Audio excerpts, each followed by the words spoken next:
Israel strikes Iran. Iran retaliates. Recently, a week ago, nuclear carriers were stricken by Ukrainian special forces. Terrorist act. The whole world is at an upheaval. What's going on? This is food for thought. Let's talk about it.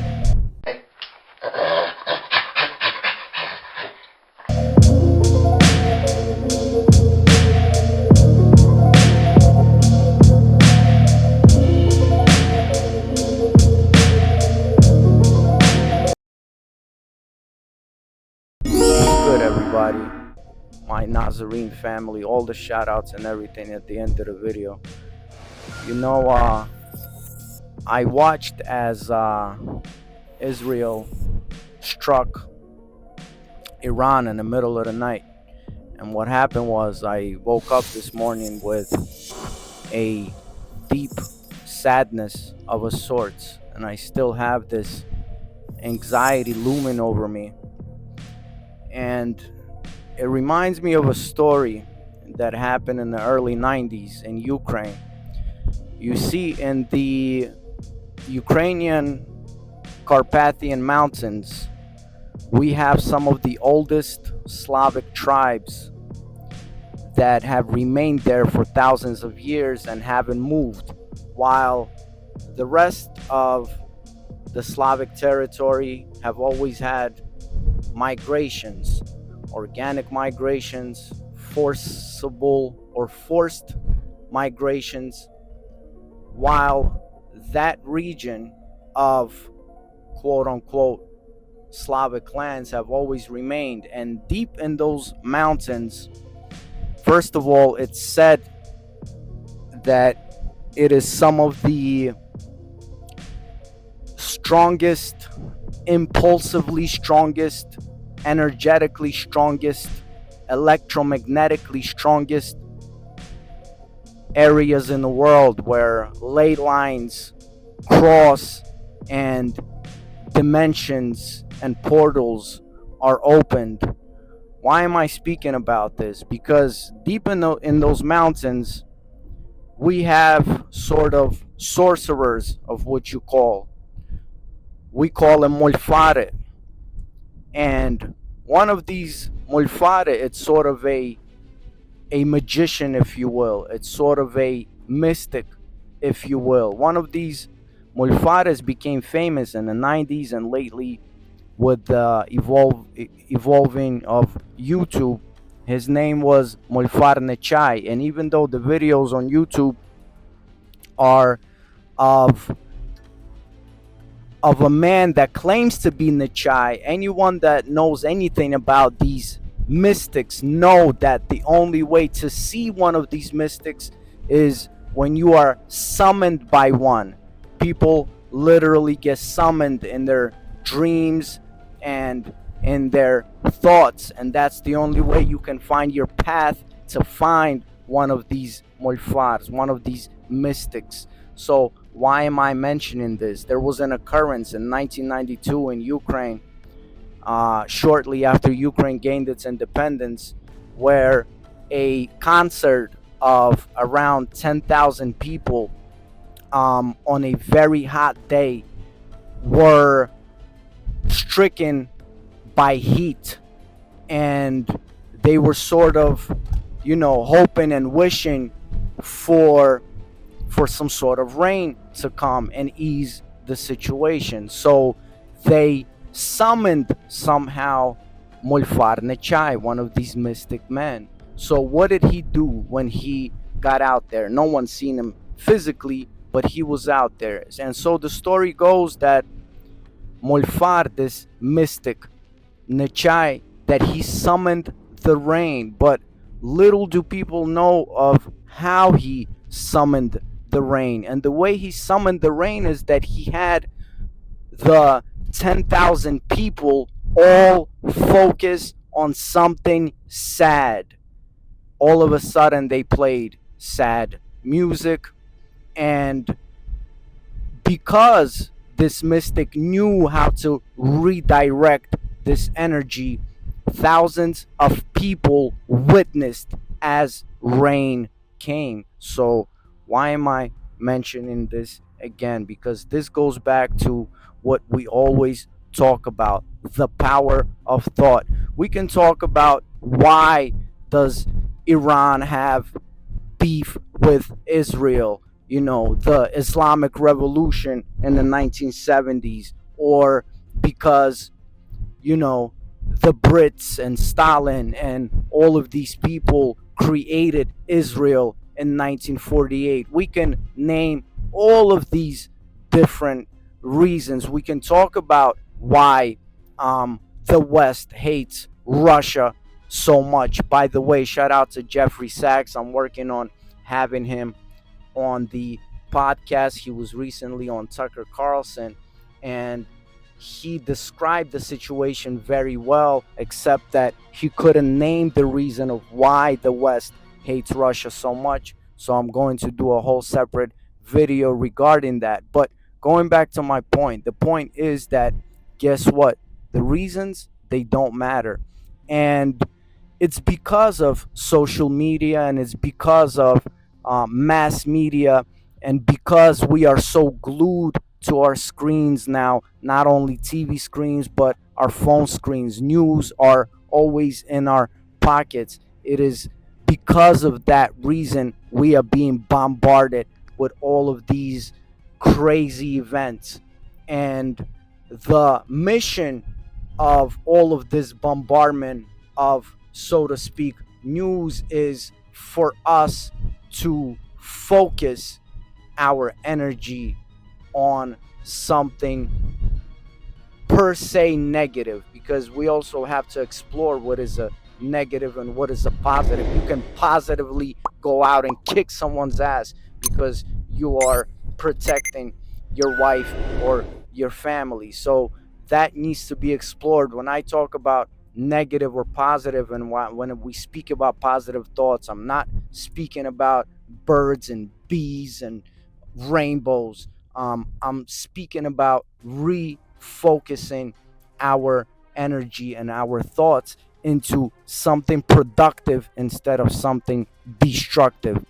And sometimes we think that it's mysticism, but it's easily explained even through physics, that our thoughts are electrical currents, and they do power our closed reality and our realm.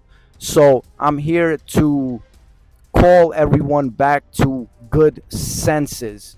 I'm here to remind everyone that we are seeing prophecies come to fruition, where the common enemy is, their time is running out. And that's why we are seeing all of these crazy things going on. There's no Iran, there's no Israel, there's no Ukraine, there's no Russia. There's only us, and it's only them. And it's up to us how we are going to redirect our thoughts. Again, it's not something mystical, it's not an illusion. I always question myself, why are we so shadow banned? If you think we have tried everything on this channel, everything that will get us into the trending, everything that will get us into those, couple of hundreds of thousands or even millions of views. Shout out to Suchir Balaji's family. That's another reason why we should be on that board. So I question myself, why are we so blocked? Why are we so shadow banned? And there's only one simple reason. It's because we give it to you in a simple way. We are you and you are us. And listen, I've said this a million times. I don't script these things. You think I can't script these things? Of course I can script these things. I can set up a professional studio in my living room. I can speak with a high vocabulary, and I can manipulate all of you. But instead, we're speaking straightforward. So please remember that things in the world, they have always been going on. We always hear these things, oh, the world is going crazy. The world has always been going crazy, at least for the past 100 years, at least since when we have gone through the whole industrial revolution. The world has always been crazy. And there's something, there's an occurrence that happens in the first world, and because I am a resident of this first world for the past 30 years, I am now a part of this occurrence. And what happens is, because we get bored in the first world, so that's why we are fed with action movies and thrillers, and we are always shown disasters, natural or supernatural. And that's why our brain goes to that place of panic as soon as we are fed the information that the whole world is about to collapse. Our brain shoots to that place very easily. Trust me, if you go to the third world and you speak to the population over there, you will find out that it's the other way around. They've been beat up for so long that they are always seeking out something good in life and something good in the world. So there's no reason to talk about the history of Iran or the history of Israel or Ukraine or Russia. None of that matters. We have to remember that we always used to say, oh, Illuminati. Then Illuminati didn't, was uncool and was for foil hats. And then they started to say shadow government or deep state. The fact is that there are sponsors. There are sponsors that sponsor the current administration in this country. There are sponsors that sponsor, the political elites in Russia and in France and all over the world. They are the same people. So it is up to us if we will allow for this to go on, because all these people are doing is they're playing war games. Think about it. Every 100 years or so, they press the reset button. Why? Because the military industrial complex has to be fed. Weaponry has to get more advanced. Guess what? Real estate and architecture gets outdated. Well, let us renew these things. What best way to renew something than having a full blown out war? But one thing that I must remind all of us over and over again, it is not Putin, it is not Trump that are flying these bombers or shooting these rockets. It is us that are doing it. So as soon as we say enough is enough, as soon as we say that we want a better future for our children where there's peace, where there's no threat of a nuclear nature, that's when everything will change. It's just like an addict. An addict can only heal when they get to the point where they are literally tired of being tired, when they finally tell themselves enough is enough. As far as nuclear weapons go, I still cling to the notion that I don't think nuclear weapons are all over the place, all over the world, like we are being told. Again, in order for a nuclear weapon to be developed, you need a whole cities, secret cities. How many countries are actually able to keep a secret city under wraps and away from the eye of the population? Soviet Union was able to do it. Again, we have things like Area 51 in the United States, but everyone knows about Area 51. So that's another good for thought for you on that one. That there are other forms of weapons, there are other forms of destruction, and it's only up to us of how we refocus our energy and our thought pattern. And as soon as we get tired of waking up in the morning and hearing that we are heading towards a doomsday, that's when everything will change. Huge shout out, of course, to the always brilliant, the always beautiful, the one and only Romaniya poet. my boy David, my boy Jim, all of you out there that have been supporting the movement, that you are still with us. Um, there's no one else like us out there. So peace out to all of you. And remember, better days are up to us. You know what we say. Uno.